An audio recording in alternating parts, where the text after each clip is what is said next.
صحیح بخاری میں حدیث ہے، نبی علیہ السلام کے پاس واشی آیا فتح مکہ کے موقع پر، اور وہ واشی کون تھا؟ قاتل حمزہ۔ ہائے ہائے، حمزہ نبی علیہ السلام کے صرف چچا نہیں تھے بلکہ بھائی بھی تھے، دو شریک اور ہم عمر بھی تھے، دوست بھی تھے۔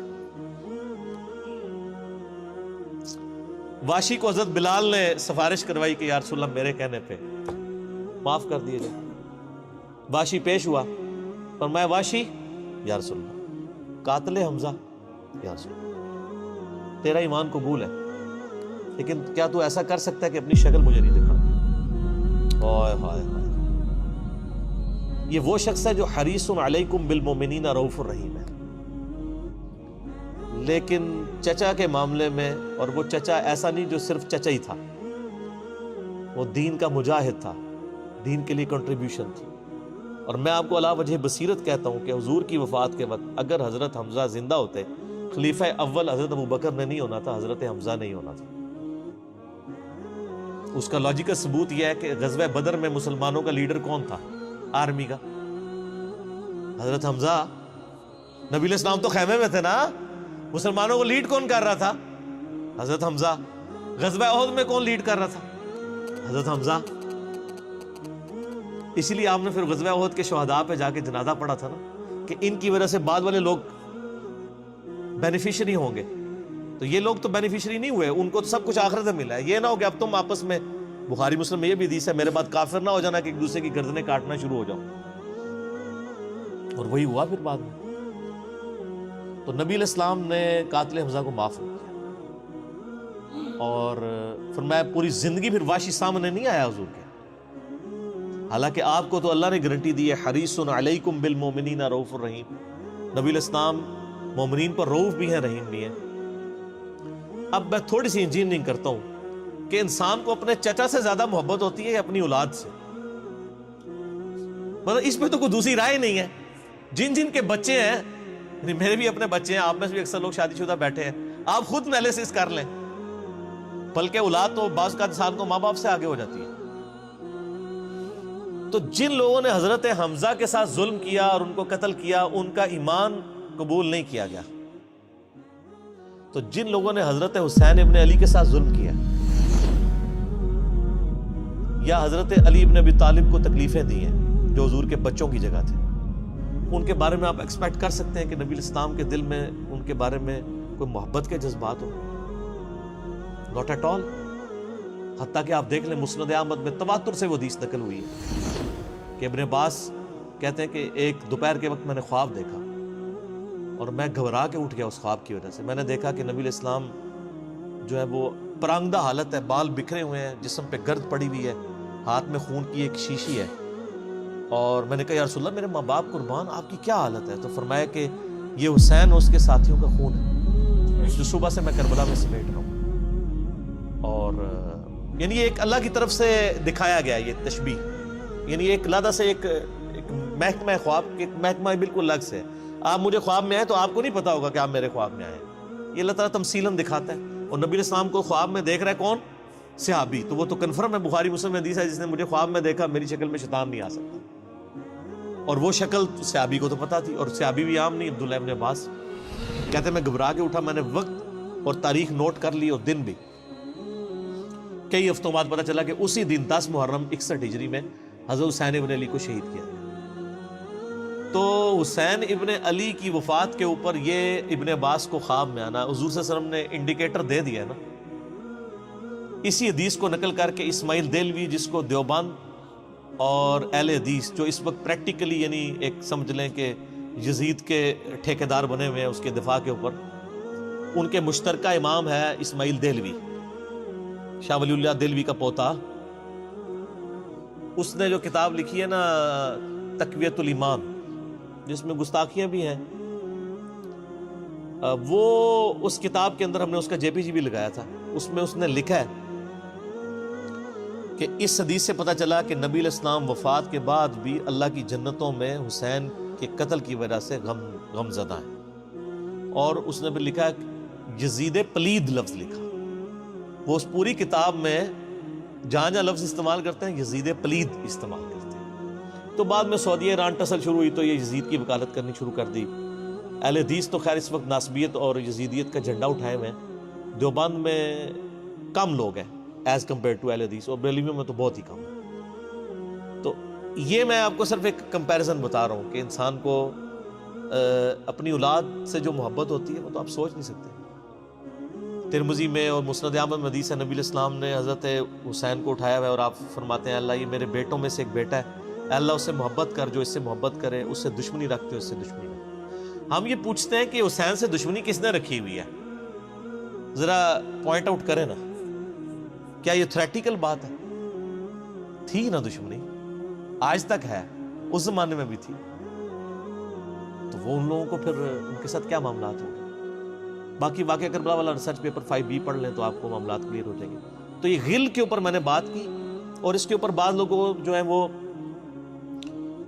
اس حدیث کے اندر تحریف بھی بعض لوگوں نے کی ہے, بعض لوگوں نے جان بوجھ کے کی ہے, بعض لوگوں نے انجانے کے اندر کیا ہے. یہ روایت المستدرک الحاکم میں بھی موجود ہے اور صحیح سند کے ساتھ, اور المصنف ابن ابی شیبہ کے اندر بھی موجود ہے کہ مولا علی علیہ السلام جو ہیں وہ ان کے پاس حضرت طلحہ کا بیٹا آیا, عثمان ابن طلحہ.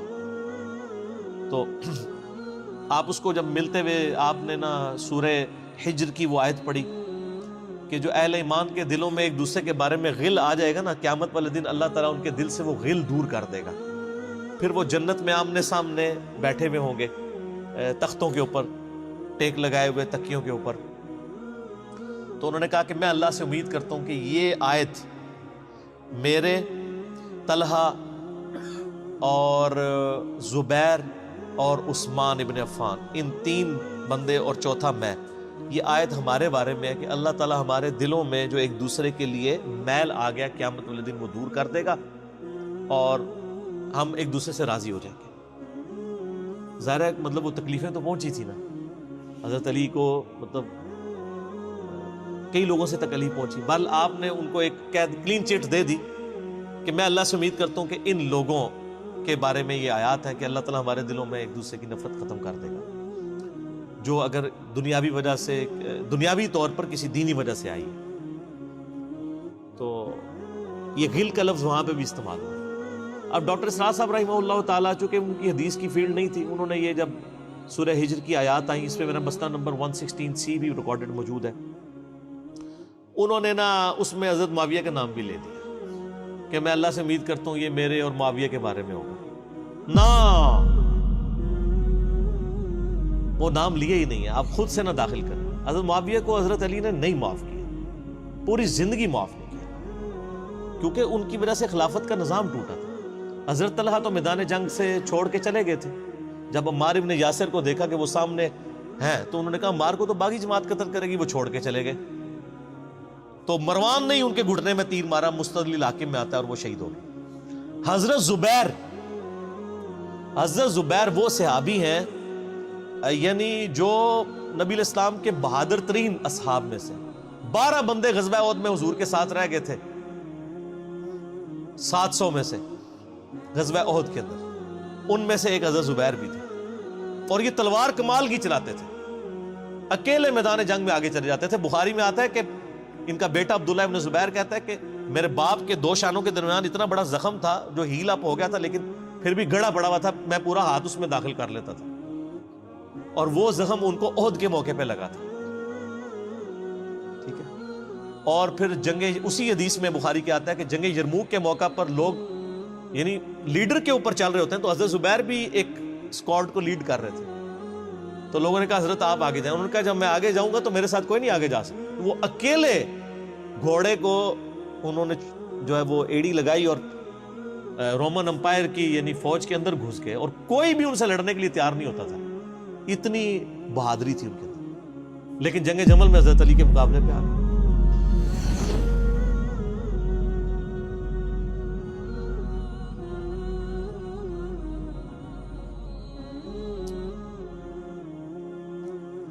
اس تکلیف کا کوئی اندازہ نہیں کر سکتا. حضرت حسن ابن علی نے بتایا مولا علی سے کہ بھئی حضرت زبیر آئے ہیں, تو حضرت علی نے کہا کہ رکو میں خود چاہتا ہوں. گئے, کہا زبیر یاد ہے وہ دن جب نبی تم مجھ سے بڑا پیار کر رہے تھے، پھوپھی ذات تھے نا، نبی علیہ السلام کی پھوپھی کے بیٹے ہیں حضرت زبیر بن عوام رضی اللہ تعالیٰ. تو حضور نے تم سے ایک بات کہی تھی کہ تم علی سے اتنی محبت کرتے ہو، ایک دن آئے گا کہ تم تلوار لے کے علی کے خلاف کھڑے ہو جاؤ گے. تو تم نے کیا کہا تھا کہ یا رسول اللہ میں علی کے خلاف کھڑا ہوں گا؟ فرمایا ہاں تم اس وقت ظالم ہو گئے. تو حضرت زبیر جو ہیں وہ ان پہ غشی طاری ہو گئی، گھوڑے کو یعنی وہ حضرت علی کا پھر سامنا بھی نہیں کر سکے، میدان جنگ سے واپس چلے گئے. تو بعد میں حضرت علی کے فوجیوں میں سے ایک بندے نے جا کے پیچھے ان کو دھوکے سے قتل کر کے تھا. تو حضرت علی نے کہا کہ زبیر کے قاتل کو میں دوزخ کی بشارت دیتا ہوں، کیونکہ زبیر جنتی تھا. تو وہ شخص پھر حضرت علی سے ناراض ہو گیا کہ ہم نے میں نے تجھے حکم دیا تھا، جب میں نے ان کو جانے دیا تو نے یہ کام کیوں کیا؟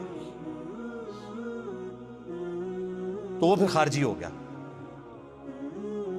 اور یعنی یہ وہ محبت تھی، وہ جہاں محبت تھی وہ نظر آتی تھی. ظاہر ہے کہ ایک بندے کی ایک غلطی سے اس کی پوری زندگی زیرو سے ملٹی پلائی نہیں ہو جاتی ہے. جس نے اتنا کچھ دین کے لیے کنٹریبیوٹ کیا کبھی نہیں ہو سکتا ایسا. حضرت علی کو بھی اس بات کا پتہ تھا.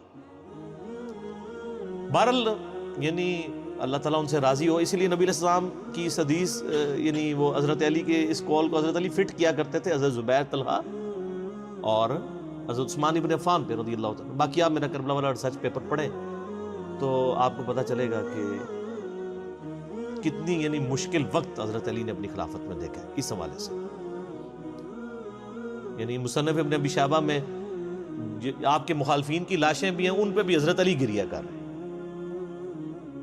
ایک ایک کی لاش اٹھا کے اس کو صاف کر رہے ہیں. حضرت طلحہ کا بیٹا تھا محمد بن طلحہ، اس کی لاش دیکھی تو رو پڑے، حالانکہ وہ مخالفت میں لڑنے آیا ہوا تھا. پھر حضرت حسن سے کہا کاش میں جنگ جمل سے 20 سال پہلے ہی مر گیا ہوتا، میں یہ دن نہ دیکھتا. ایک ایسا شخص جس نے 8 سال کی عمر میں اسلام قبول کیا، جس نے اسلام کو زیرو سے 3 براعظموں میں پھیلتے ہوئے دیکھا، اور اب اس کو بڑھاپے میں یہ دن دیکھنے پڑ رہے ہیں کہ اس کے سامنے اسلام کا شرازہ بکھر رہا ہے، کہ مسلمانوں سے لڑ رہے ہیں. ایک ایک جنگ میں 8-8 10 ہزار لوگ، جن میں مرنے والے صحابہ ہیں حضور کی تربیت یافتہ، جو ایک آواز کے اوپر حضور کی لبیک کہنے والے تھے، شیر و شکر تھے آپس میں.